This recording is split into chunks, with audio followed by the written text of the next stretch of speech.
പിന്നെ സർ ഇപ്പോൾ ഈ വിഴിഞ്ഞം ഇന്റർനാഷണൽ സീപോർട്ടിന്റെ ഇനോഗ്രേഷൻ നടന്നു.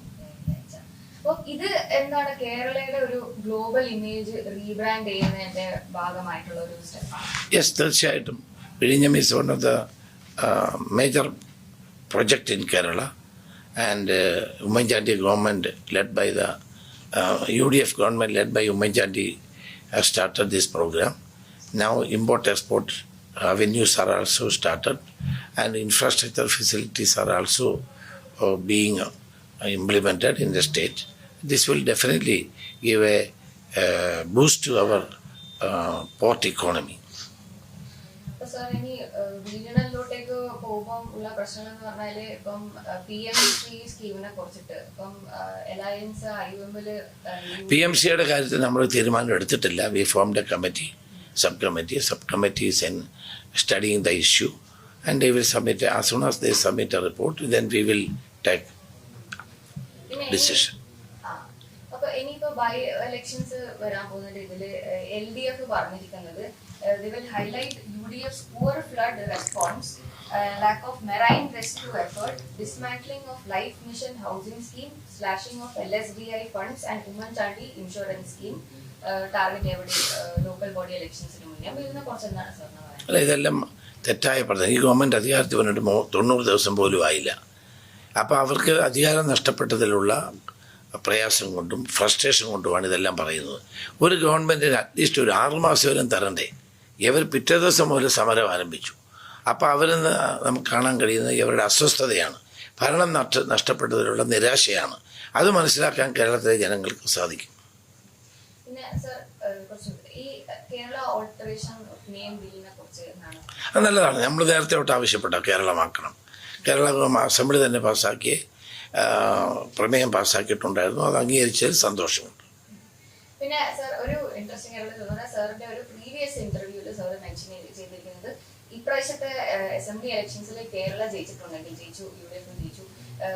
ജയിച്ചിട്ടുണ്ടെങ്കിൽ 2029 ഇലക്ഷൻസിൽ അത് ഒരു നല്ല സൈനാണ് LOB രാഹുൽ ഗാന്ധിക്ക് പ്രൈം മിനിസ്റ്റർഷിപ്പ് എടുക്കാൻ വേണ്ടി. അത് ഇപ്പൊ വെസ്റ്റ് ബംഗാളിലെ BJP ആദ്യമായിട്ട് വന്നു.